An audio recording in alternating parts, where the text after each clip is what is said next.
Okay, welcome back everybody to the Modern Revolution. I'm so glad you're here for another episode. We have been so fortunate, week after week we get to talk to incredibly interesting people.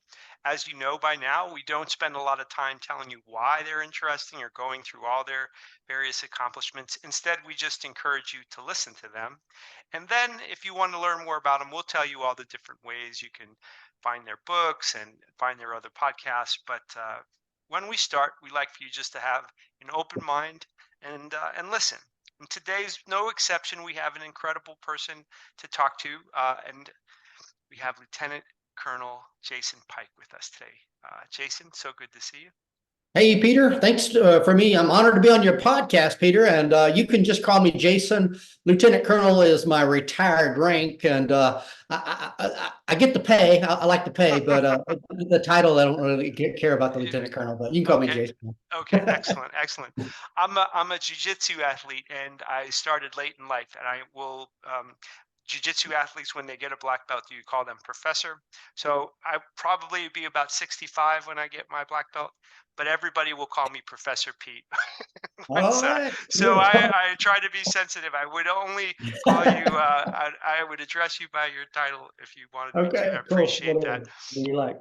Well, Jason, listen, we'd like to start with a question that's always the same for folks, and we're really curious about what problem in the world that you're tackling. Like, what energy are Yeah. you putting towards what problem?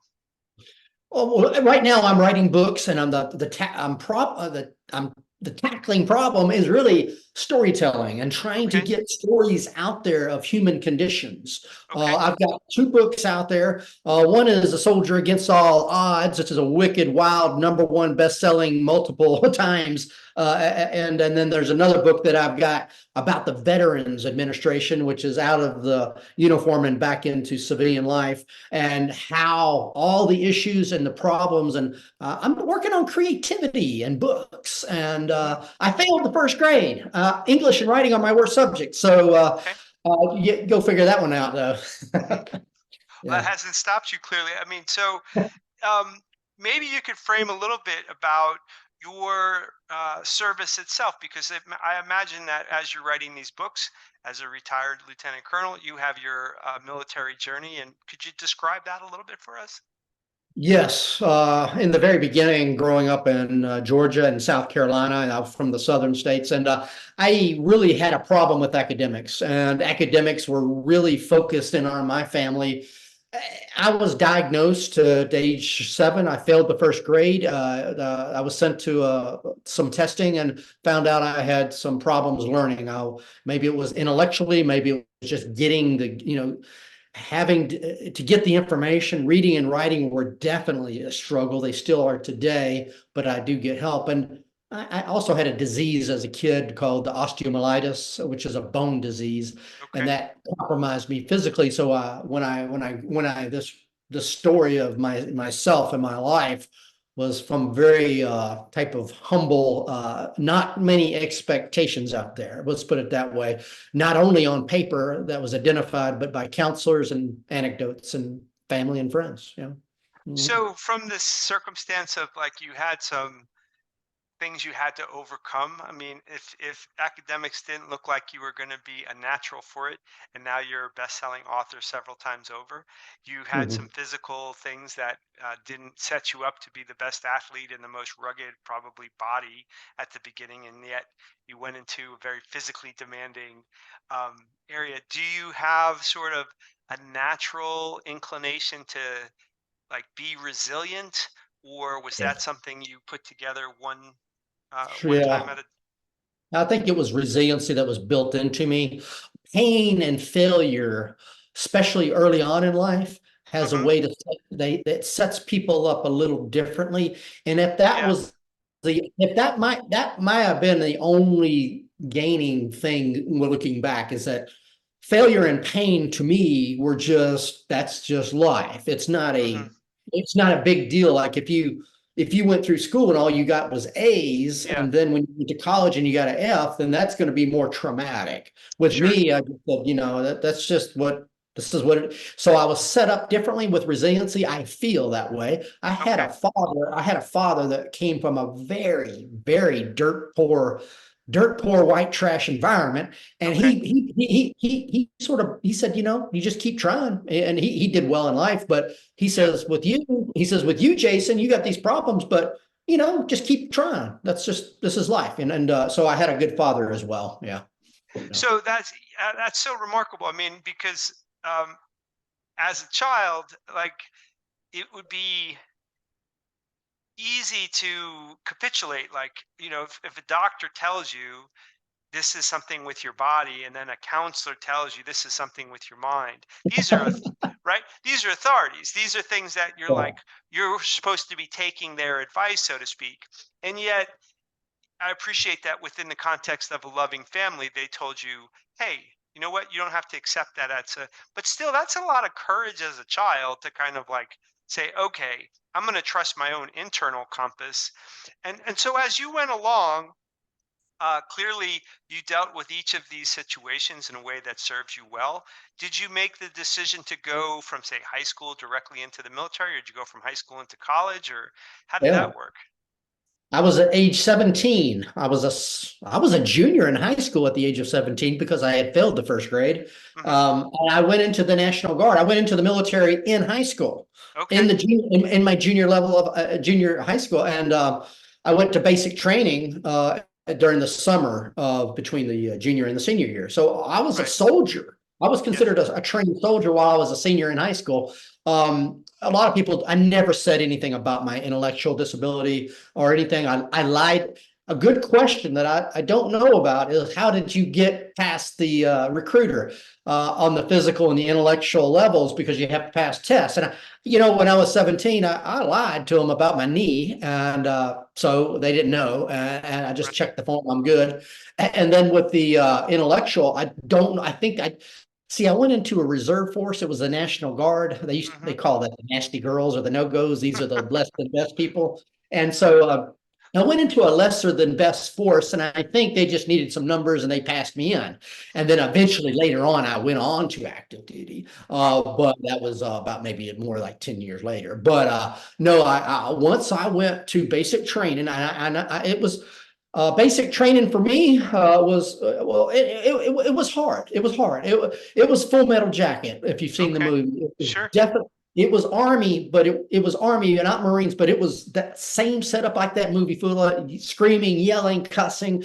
Okay. I was one of the worst privates. They sent my ass over to a criminal correctional facility at Fort Sill, Oklahoma. They wanted to process me out because I wasn't getting my stuff straight. Right. And I was not able to drink the water that was coming out of the fire hose. And so I also went to a low point and almost got kicked out.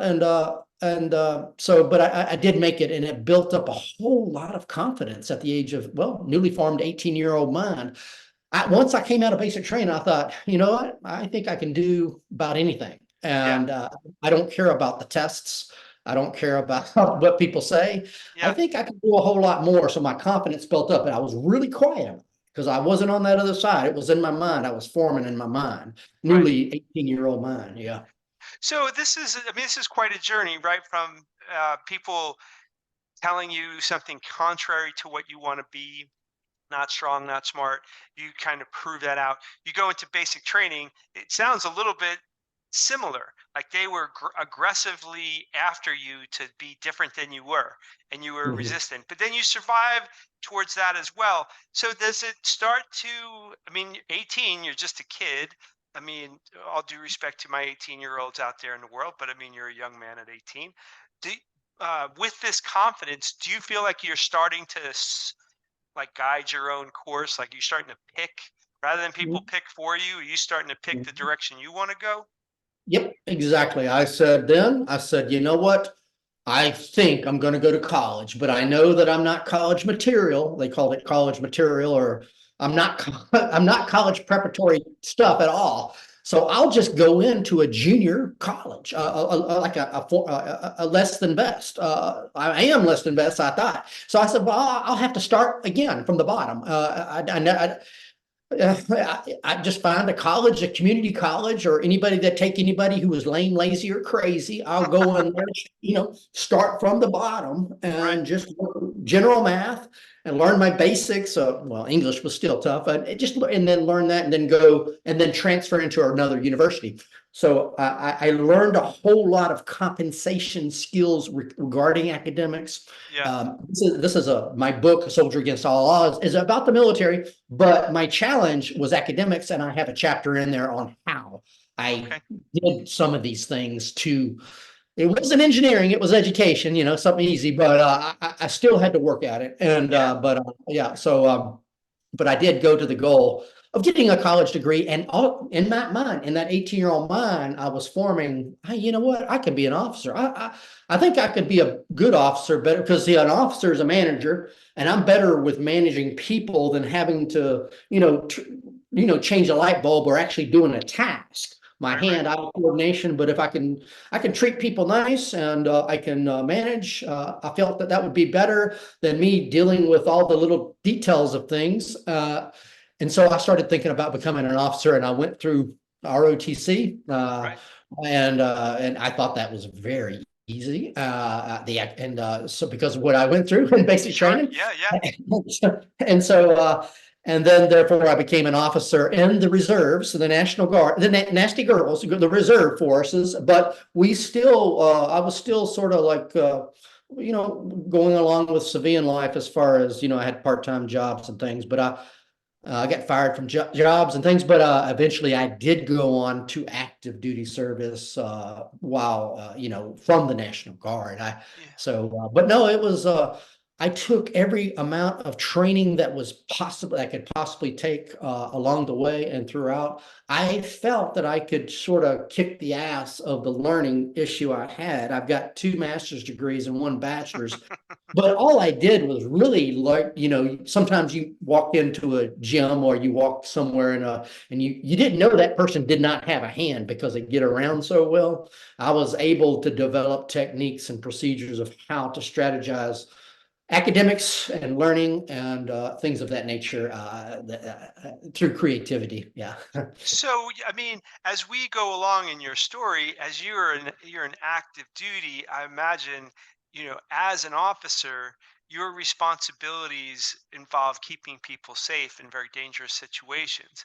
And so now you go from circumstances in which people had doubts about your ability to do these simple things, and now you're in some of the most important circumstances a person could be in, keeping people alive, you know, the keeping the missions moving forward in extraordinary circumstances.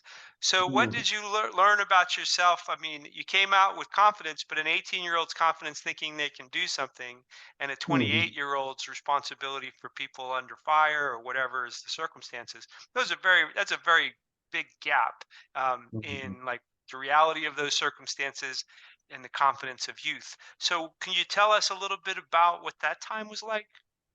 My 20s were rough times. I developed so much confidence in myself in those 20s. In my 20s, I graduated college. I become a second lieutenant, and I am defying the odds even in my 20s, even though I got a book out, A Soldier Against All, but I was defying the odds there. Right. It's like, I've got a college degree. I am an officer in the military. I can do, and my confidence, I had a quiet, humble confidence. It was like more of a little bit of cocky, like I can do anything. I don't care Sure. what I can get away with everything. And so my cockiness went way up, maybe too much. Okay. Oh, and then I got brought down. Well, yeah. So I got fired from some jobs, but well, the biggest brought down in my career leading up to age 32, I got a DUI. I got a driving under the influence, and and it's things are more serious in the military. We have a certain standard of behavior, and if Right. you're leaving in the military and you get caught and you're out there, the military police got me, and the setup. It wasn't a setup. I was drinking and driving. I told the truth, but the important thing was I was going to get kicked out. Okay. This is going to be and I had to come to a kind of a Jesus meeting to go through a many procedures, not only civilian but military, to get this thing off my record. It's much more serious. Your career is gone in the military if you have Okay. this thing, and I went through that. So see, I felt so confident. I went up too level. I went up too high. I'm not above the law, right? So I had to get beat down a little bit. And really, I was thinking even today, before I even talked, that thing was really good for me. There was a big change also that occurred. We talked about the change in basic training, but the change of getting something legally and your whole, like, this is the only success I've ever had was in the damn military, and now they're going to throw me out because of my misbehavior. Right. And so I'm thinking, what do I really? And I decided to go through the process, which was a long 2-year process Wow. of wrangling with the law and the military to get this thing lifted, and I did, and it took a lot. It took a while, Hmm. and but I was able to succeed in that. And just another time where I says, you know what, I can't be too cocky. You can't be too much above the law, and you do. So it focused me a bit. Every time you get hit down in life, I feel that there's learning opportunities there. It's painful. It's painful, but I think there are some opportunities for growth when that happens. Yeah. Yeah, without a doubt. And so you've had a lot of amplitude at this point. By 32, you were like, can't do it, you can do it. Can't do it. I mean, like going back and forth between the two poles of like, okay, success and not success. Um, and so at 32, you go through 2 years of you have one night where you're doing something you shouldn't be doing. And you know you're doing something wrong. I mean, drinking and driving Mhm. is not a good Yeah. idea. So you don't have a quarrel with like, okay, but now it's 2 years of your life in having to go and make amends for this particular action. Yep. And as Mhm. you think about it, it brought you into maybe a more humble disposition. And so, what do you do with now? You have both confidence and humility because now you've had Yeah. enough success to kind of know I'm for real. I can do things, but Yeah. I'm not immune from mistakes either. So I consider that the beginning of maturity. Like, because now Mhm. I have both things in me. I have the things that can move me towards the good stuff, and I have the things that can bring me towards the bad stuff too. Um, and that's useful, I think, as a human being. So what do you do Mhm. with those with that newfound maturity? What's next? Well, when I picked up that DUI, I also picked up my future wife at the same time. And Okay. so it's like it's things are, just like you say, there was these ups and downs. And my future, well, she's still my wife now, but she said, I'll take you with a DUI or not. I said, Right. what? I was like, damn. And it's like, well, at least one person's going to take me. And I figured I was going to get kicked out of the army. And she says, well, we can grow vegetables and sell them on the side of the road, because I was in agriculture. And I said, Okay. well, I don't know. I mean, I have to go back to the, and so we had a plan of getting, but no, things worked out. Got married not too long after that. After that, I picked up the future, and then I went on to really get. And when I got married, and then later on have a child, there was a calming effect to me, and I was not as wild and crazy as I was. I don't know. It's just having someone there, having two people there. I'm Sure. not by myself.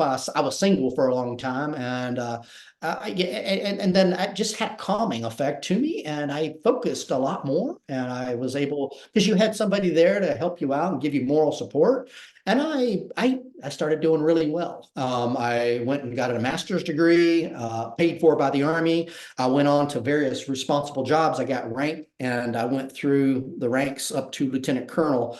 Right.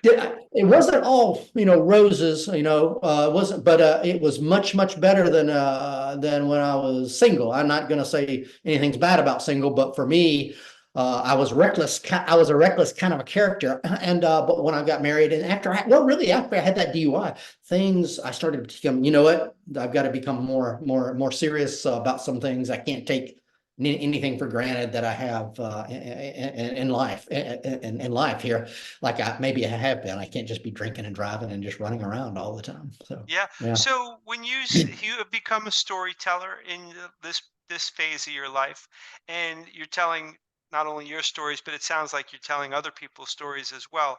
What is the type of lessons that you're trying to you know get out into the world via these stories? What are you trying to teach? And it goes back to a fundamental philosophy of not quitting about anything. And if you have a passion in something and you want to stay in the game, Right. it doesn't matter if you're you're working. It really comes down to just continuing to continue. Like, for example, Brian, you might be in this podcast and you're not getting many people. This, I'm just guessing. Let's just say there's not, you just, if this is your passion, you just continue it, and you continue it. And then and then what happens is you're going to have to get better, or something's going to have to evolve, or someone's going to have to recognize you. Just with me, I just kept on pushing it. There's some training things I had failed many times, but I just kept on going on the path. Certain schools that I wanted to pass, I failed at. There was a badge called the Expert Field Medical Badge, and I went, that's a hell of a task, but I went through it three different times, and but I just kept on going. It took me two times to get my master's degree. In other words, I had to go through the Army. It took me 2 years to go through that DUI procedures. I mean, conventional wisdom is I should have been thrown out. I should have so many things. I could have, just gotten out or not have been such a success if I just stopped trying. Yeah. Yeah, that's kind of the inspiration, hope, survival thing. Yeah, yeah. Okay. Okay. And Yeah. so, like, as you've come across other people who come from the service, do you have, um, are you finding people that have shared that tenacity and resilience that, you're getting a chance to tell their stories too? Maybe you could talk a little bit about that. Yeah, so but there is a fundamental philosophy in life of not quitting something. I think that even if you're a parent or a grandparent, or you can teach this thing to people. I know we're in this different, we got a different generation, but I think that if you just say that pain, we don't want to see our kids like get cut by glass going barefooted. But you know what? If the kids want to go outside and they don't have any clothes on and they get cold, they're going to learn something from that. And if they walk outside and they're going to learn something from that. And they touch their hand on a hot stove. That's not, but you know what? You can't protect everybody. And yeah, the stories of resiliency, of just keeping on to keep on is there and there. But I think that if you allow kids and people to, and it's not good to see your loved ones go through pain. But I think that there's some sort of growth. I think there's some sort of thing. Sure. If you get through it, once they get through it, they're good. You get through it properly. I mean, you have to go through pain, and then you come out better. I mean, it's the same thing. I broke my shoulder the other day. Well, it was a few months ago, but they said that when you break a bone, it comes back stronger. And then when you work a muscle out, it hurts, but that's what makes it grow Right. because of all the juices and the things that go in there. And so I think that that's well with emotions and with hurt, girlfriends, boyfriends, things of that nature. That's life. It sucks, but it's just what you do to grow, and then you come better out next time. Yeah. Yeah. Maybe someone's listening and they're curious about, they want to cultivate this ahead of a difficult time. Like, they're listening to you and they're like, you know what, that sounds like a good way to be. And there's nothing going on terrible right at the moment, but I'd like to be a more resilient, stronger person. Do you have advice for someone who might like how do you start to Yeah. cultivate I would, resiliency yeah, and strength? yeah.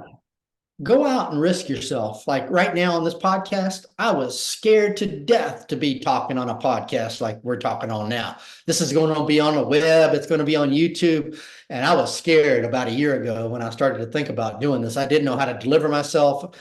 Now I don't even practice anymore, but so once you go into that zone that you're unfamiliar and it's scary, whatever that zone might be for you, then you're growing yourself. You're going to develop, you're good. Yes, will you fail? Probably so. But you know what? That's where you're growing. You're going outside the lines, and Right. you're going into the other. I said I'm volunteer. I'm going to be the speaker. But whatever it might be for you, and that's where a lot of it works. But I have um, I've got a hell of a story if you want to go into it, about me being thrown under the bus and ghostlighted by my own institution of the Yeah. Army. Yeah. Well, Yeah. tell us that. Tell us that. Yeah, so the darkest and the deepest times of my life were not in war. I've been to war. I've served 31 years. I've served 9 years overseas in 5 different countries. El Salvador, Germany, Korea. I've been in a lot of places, and I've been to Afghanistan. But the deepest and darkest times where I hit bottom was when I was a senior guy in the military. Um, I was a lieutenant colonel, like retired, but I was. It was 2007, 2008, 2009. It was in South Korea. South Korea is a station that we go to. I was ghostlighted by my own organization. I was thrown under the bus. I do admit that, like, what happened was I walked into every 2 to 3 years we have to move somewhere. Different stations, different jobs within the Army. That's Hmm. just part of our rotational thing. I walked into a place that wanted me to do various issues of the job that I was not comfortable with, and I didn't want to do it. It was a professional disagreement about the job that I was in and what people wanted me to do. And I felt that that was not my strength, and I sort of backed away from it. I do walk a different walk. I am a second class psych. Well, I do have a master's degree, but I don't have a PhD. I'm not a great writer. There's a lot of things in my job where I'm better at leadership and management, and but it was a professional disagreement. I walked into a turf battle, and I found myself facing various accusations, wicked accusations, within the garrison, the Army garrison, and then also to the Army. So the first one was, so you ever had a group of people that, well, they don't like me. I don't, and then, even though I was a senior guy with a lot of experience, there's still cliques and there's still power plays Sure. and that. Yeah. And well, first one, so that my boss put me under the rumor of the Army. She threw out a rumor throughout the Army that I was a pedophile. So Oh I my was goodness. I was a pedophile on base. So that rumor was just a rumor, and eventually that went away. A year after that, I became a spy, and this was more formal. I went from a pedophile to a spy within a year. The spy was This was more formal espionage, and it was called subversion and espionage against the U.S. government. Oh, So games can be played at senior levels to screw with people or to transfer them. I'm thinking as I look back on it, they don't like me. Okay. Well, what do they do to get rid of me? It's hard. It's really hard to get rid of a government person. We're pretty much locked in there. We've got so much time and effort, but so they can do things to screw up your life or to screw up your future assignments to make people think that, well, let's just put this guy let's put him on the North Pole somewhere. Let's get rid of this guy. But so that's what they do. And a lot of times in the military, it's called the takedown or the takeout, because so I went up on Yongsan Garrison, top of the hill. Faced criminal investigation division, and I faced military intelligence, and it was total bullshit about selling secrets to foreign nationals off post. I went through I went through a secret investigation thing. It was like considered secret, but there's other people that knew about it, and I just went through a 2 year process. Nothing ever happened. I got a defense attorney, and the defense attorneys just said, just watch your back because they're trying to get something on you. And I told him I haven't done anything. He says, well, I believe you.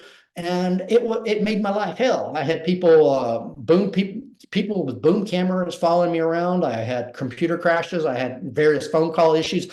I had various looks, from the pedophile. Is he a pedophile or is he a spy or what's going on with this guy? We keep hearing weird things. And I felt that my life at that time was a movie character, that was just like in a movie. And I felt lots of anxiety. I went the first time sure. I ever sought mental health counseling was there, and I became paranoid watching everybody. And I don't know, it was very, very difficult time.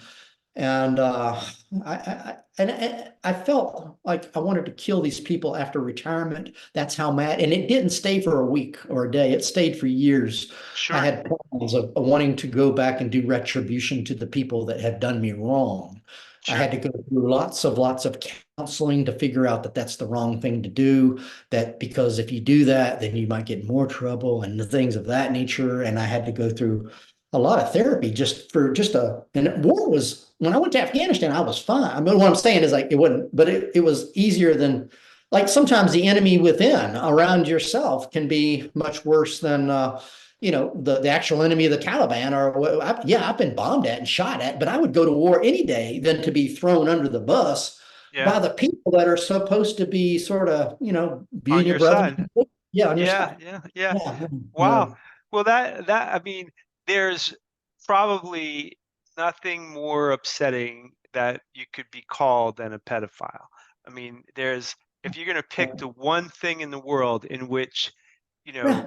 you're going to say to somebody that everybody who hears that word is going to stop and be like, hold on a second, because it's such a repulsive idea. That's Right. and then in the military, I got to think a spy's pretty high up there too. I mean, the idea that That you was were more, yeah.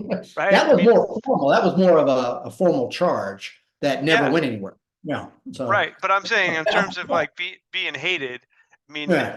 whoever was after you was picking some very potent ideas. I mean, Mhm. as bad a character assassination as there is, and then as bad a betrayal as someone could pick as well. Betrayal. Yeah, betrayal. So you're able to kind of keep it together and make your way to the end of your career. And as you exited your career, you were under the guidance of people who could keep you from hurting Right. your Right. life any further in that regard. So um, now, as you left that and you become the storyteller, you've had all these incredible experiences. Um, do you have a story maybe of somebody who needed your assistance in terms of reframing the things that happened to them so they could understand, like, hey, being Mhm. persistent is maybe like the most powerful thing, right? The two most powerful warriors are what? Time, right? And patience. Time, time and patience. And yeah, I got a friend up in New York, and I have told him time and time again that whatever you just pick your passion. If you like to buy and sell cars like he does, you need to stay on that game. You don't want to deviate and just say, well, now I don't want to do something else.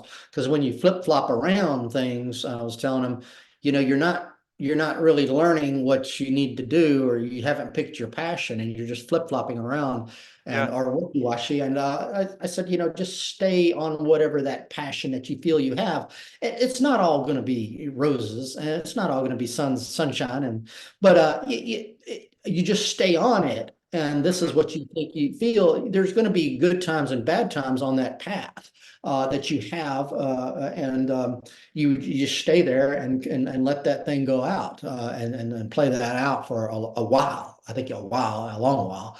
And but though that really is, and that's tough to learn sometimes. Even if you're, I guess you can still learn it as an adult. But if you just keep hearing these stories with these other veterans that come on and say, I wasn't the best at this, I wasn't the best at that, and it's a continual theme that I was not the best. I was not the Rocky. I was not the sure. muscle person. I was just someone that had a heart and that had a effort, a persistence, a mindset, a resiliency set Yeah, that just wanted to keep on going. So when I went to basic training at age 17, he wanted to kick me out. I mean, I was the worst, one of the worst. But I think that when he saw that I just didn't give up, there was something. He said, "Okay, I'm gonna work with this guy." But it's just that same thing, and whether you're yeah, 17 or whatever. And I'm not the best writer, even though I got a national best-selling author. But it's really just staying in there and just doing the basic marketing techniques, getting the reviews and getting the hits and things of that nature, that might identify. Maybe somebody will identify with the book, or might want to, or with the podcast, or whatever it might be. Yeah. yeah. Well, that's terrific. I mean, I think there are things you can teach a person, and then there are things that like they have to have the seeds in them somewhere.